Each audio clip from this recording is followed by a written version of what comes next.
tell me that I'm never. Halo semua, salam sejahtera Malaysia. Tuan-tuan dan puan-puan yang amat dihormati.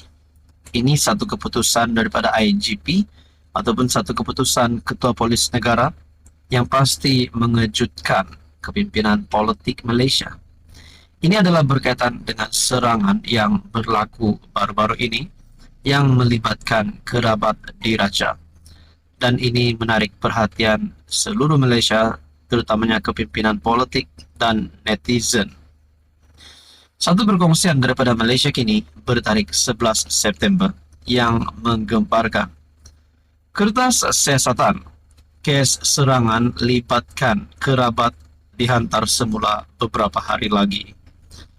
Polis sedang menyusun semula kertas siasatan berhubung kes serangan yang didakwa melibatkan seorang anggota kerabat diraja Pahang dan akan menyerahkannya semula dalam masa terdekat.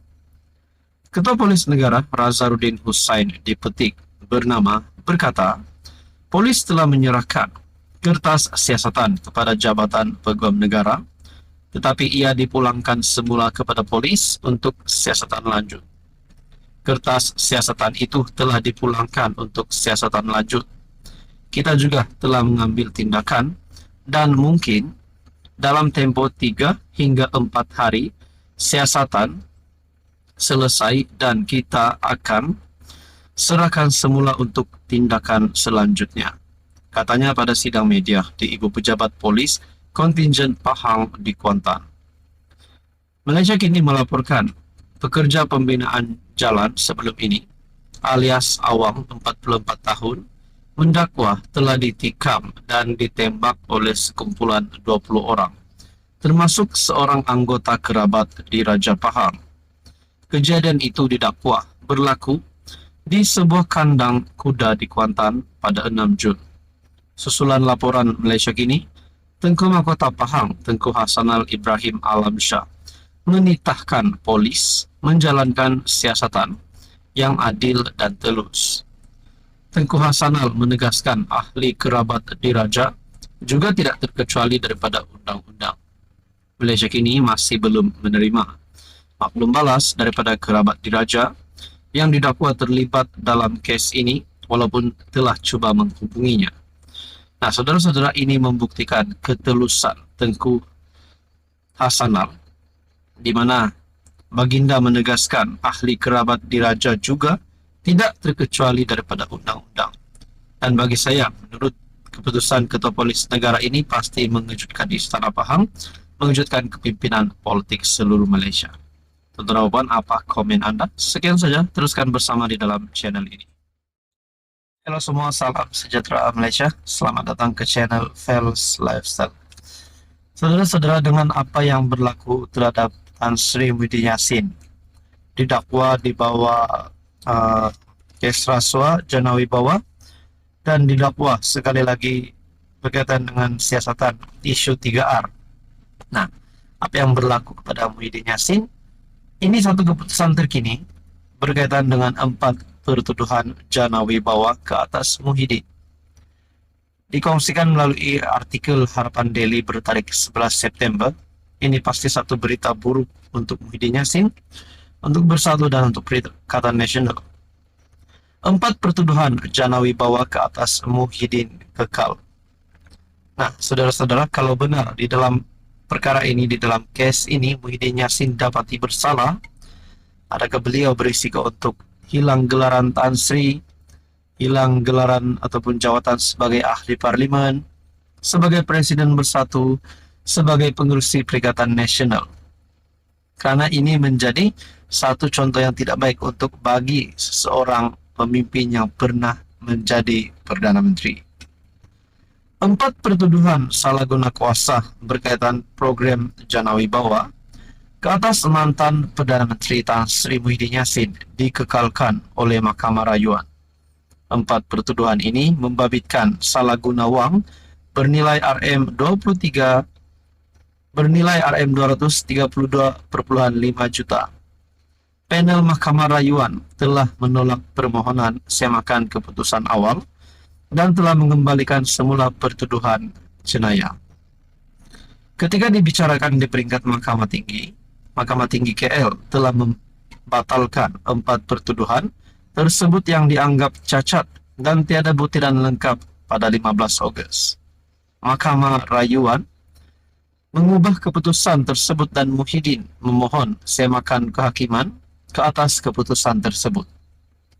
Keputusan penolakan semakan kehakiman ini bermakna kes ini akan didengar semula di Mahkamah Session. 4 pertuduhan tersebut adalah seperti berikut. Di bawah Section 23 dalam kurungan 1 Akta SPRM 2009, Muhyiddin dituduh menggunakan kedudukan sebagai PM dan Presiden bersatu untuk mendapatkan Rm232,5 juta daripada 3 syarikat dan seorang individu di antara Mac 2020 dan Ogos 2021. 3 syarikat tersebut adalah Bukhari Equity, Nepturis 9 Berhad, dan Mamfor 9 Berhad, manakala individu tersebut adalah Azman Yusof. 3 tuduhan lain berkait dengan Section 4 dalam kurungan 1 dalam kurungan B, Akta Pencegahan Pengubahan Wang Haram, Pencegahan Pembiayaan Keganasan dan Hasil daripada Aktiviti Haram, MAMLA TFPUAA 2001. Saudara-saudara tuan-tuan, ini pasti satu kejutan buruk untuk Perikatan Nasional dan Bersatu. Dan seperti yang saya kata tadi, kalau Muhyiddin Yassin bersalah, adakah beliau berisiko untuk menjadi Najib kedua, yaitu bekas Perdana Menteri yang masuk penjara? Tuan-tuan, apa komen Anda? Halo semua, salam sejahtera Malaysia. Selamat datang ke channel Fels Lifestyle. Apa yang berlaku, apa kesan kepada kerajaan PHBN susulan kenyataan Dr. Akmal Saleh baru-baru ini yang telah menggelar salah satu pemimpin tertinggi DAP, salah satu ahli parlimen daripada DAP sebagai Nyonya Tua. Ini adalah isu di antara Teresa Kok dan juga Dr. Akmal Saleh. Dan perkara ini membawa kepada Teresa Kok menuntut ganti rugi Rm25 juta terhadap Akmal Saleh.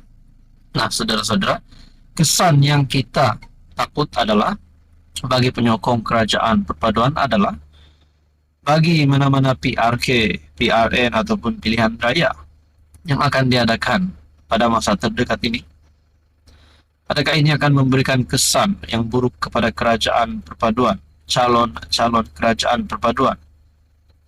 Pemimpin Pakatan Harapan Johor bimbang Akmal jauhkan pengundi bukan Melayu.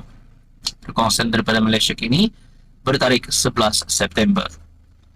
Dua pemimpin PH Johor menyatakan kebimbangan bahawa serangan terhadap ahli parlimen Seputeh Teresa Kok, khususnya oleh Ketua Pemuda UMNO Dr.